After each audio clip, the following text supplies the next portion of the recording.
推开房门的瞬间，一股压抑的气息扑面而来。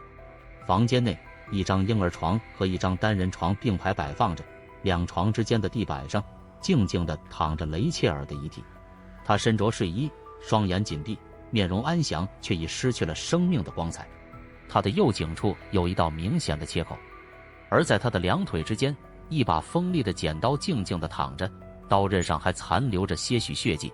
这显然就是造成这场悲剧的凶器。